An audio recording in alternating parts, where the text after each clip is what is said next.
আপুনি কি কোন ভিডিঅ'টো আপুনি তাৰে পৰা কৈছে যে এই মাটিবিলাক কিয় কাটি আছে সেইকাৰণে আমি ইয়াত আহিছো বন্ধ কৰিব আহিছো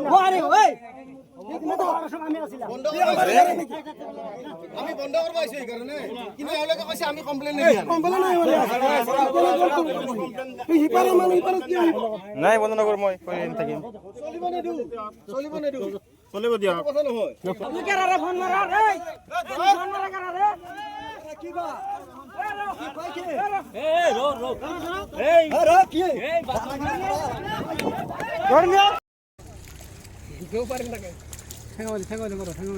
ইফালে চিল হোৱাৰ পিছত ভিডিঅ' পিছত আমাক সেইফালে মাতি লৈ যায় পিছত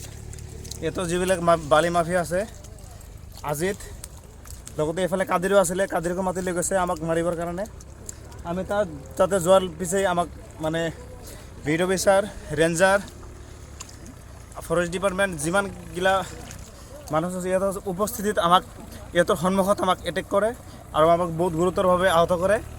আৰু নাক ইহঁতৰ চাৰিওফালে আমাৰ বহুত আৰু যিমান মানুহ আছে ইহঁতকো মাৰে বহুত বেয়াকৈ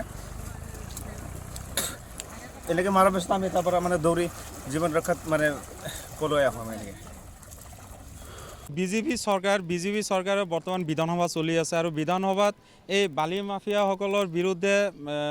ফৰেষ্ট মিনিষ্টাৰে বিভিন্ন ধৰণৰ কথা বতৰা আলোচনা কৰা আমাৰ দৃষ্টিগোচৰ হৈছে তাৰ মাজতে আজি প্ৰায় 15 দিনৰ পৰা এই দৰঙৰ অন্তৰ্গত বড়োআজাৰ অঞ্চলত বড়োআজাৰ গাঁও পঞ্চায়তৰ অন্তৰ্গত বড়োআজাৰ গাঁৱত বহুত দিনৰ পৰা আপোনাৰ এই বালি খনন কাৰ্যসূচীটো অবৈধভাৱে চলি আছে ৰাইজে বহুত ধৰণৰ অভিযোগ উত্থাপন কৰিছে ফৰেষ্ট অফিচাৰকো অভিযোগ দিছে আমি সংগঠনৰ পৰাও অভিযোগ দিছোঁ এই দিনৰ ভাগত গাঁও অঞ্চলবোৰত ৰাস্তাবোৰ ঠেক থাকে সেইবোৰ ৰাস্তাৰে ডাম্পাৰ দিনত বহুত ডাম্পাৰ চলে ট্ৰেক্টৰ চলে ছাত্ৰ ছাত্ৰীৰ অসুবিধা হয় আমি বিভিন্ন সময়ত আমি অভিযোগবিলাক দাখিল কৰি আহিছোঁ কিন্তু আমি দেখা পাইছোঁ বন বিভাগে এই অভিযোগবিলাক পোৱাৰ পিছত কোনো ধৰণৰ গুৰুত্ব আৰোপ কৰা আমি দেখা নাই কিন্তু আজি কিছুদিন আগতে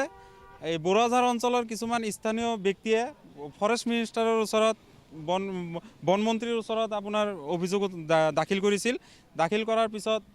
তেখেতসকলে আহি কিনে এই বড়োআজাৰৰ যি অবৈধভাৱে বালি খনন কাৰ্যসূচী চলি আছে সেই জেগাখিনি তেখেতসকলে চিল কৰিছিল কিন্তু আজি হঠাৎকৈ বন বিভাগৰ বহুকেইজন বিষয়ববীয়া আজি আহি উপস্থিত হৈছিল সেই জেগাটোত আৰু আমাৰ এই ল'ৰাখিনিক আৰু লগতে সংবাদকৰ্মী আৰু স্থানীয় ব্যক্তিসকলক তেখেতসকলে মাতি লৈ গৈছিল যে তাতে কামখিনি অবৈধভাৱে চলি আছে বন্ধ আছে না চলি আছে এই বস্তুখিনি নিৰীক্ষণ কৰাৰ বাবে তেখেতসকলক মাতি লৈ গৈছিল কিন্তু সেই সময়তেই আপোনাৰ এই যিসকল ব্যক্তিয়ে অবৈধভাৱে এই বালি খনন কাৰ্যসূচীটো চলাই আছে তেখেতসকলে আহি কিনে আমাৰ কৰ্মীৰ লগতে সংবাদকৰ্মী এজনকো বলপূৰ্বকভাৱে আক্ৰমণ কৰি আঘাতপ্ৰাপ্ত কৰিছে আমি এই ঘটনাটোক গৰিহণা জনাইছোঁ আৰু লগতে দলগাঁও আৰক্ষী থানাত আমি এজাহাৰ দাখিল কৰিছোঁ আৰু আমি দাবী উত্থাপন কৰিছোঁ দৰং আৰক্ষী অধীক্ষক মহোদয়ক আমি অনুৰোধ জনাইছোঁ যে 24 ঘণ্টাৰ ভিতৰত যদি এই যিসকল ব্যক্তিয়ে আমাৰ ল'ৰাবিলাকৰ ওপৰত বলপূৰ্বকভাৱে আক্ৰমণ কৰিলে তেখেতসকলক যদি শাস্তি প্ৰদান নকৰে তেখেতসকলক যদি কৰায়ত্ব নকৰে আমি গণতান্ত্ৰিকভাৱে আন্দোলন গঢ়ি তুলিবলৈ আমি বাধ্য হ'ম বন বিভাগৰ লোক 1-2 বড়োআজাৰ গাঁৱত অবৈধ বালি খননৰ বিৰুদ্ধে তেওঁলোকে তদন্ত কৰিবলৈ যায় এই তদন্তকালত আমাক মাতি লৈ গৈছিলে ফোনযোগে মাতিছিলে ভিডিঅ' অফিচাৰজনে মোক মাতিছিলে যে আমি তদন্ত কৰিব আহিছোঁ আপোনালোকে আহক আমি গ'লোঁ যোৱাৰ পিছত তেওঁলোকে তদন্ত কৰিলে এটা ঘাট আগৰ পৰা বন্ধ আছিলে যদি মাজে মাজে এই ঘাটটো খুলি থাকে তো এটা ঘাটত তেওঁলোকে কথা বতৰা পাতি তেওঁলোকে ক'লে যে আমি পশ্চিমফালে ঘাট আৰু এটা আছে সেইটো ঘাট এতিয়ালৈকে বন্ধ কৰা হোৱা নাই আমি ইফালে যাম আপোনালোকে আহক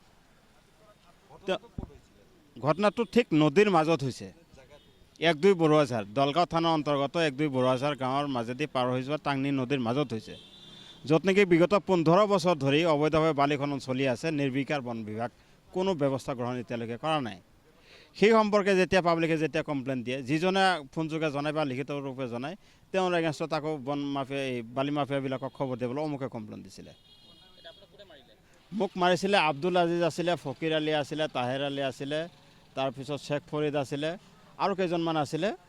সেইকেইটাৰ নাম মই শুনি সেইকেইটা কেইজনমানক মই চিনি পাওঁ কেইজনমানৰ নাম নাজানো মোটামুটি 7জনমান মানুহৰ বিৰুদ্ধে কেছ দিয়া হৈছে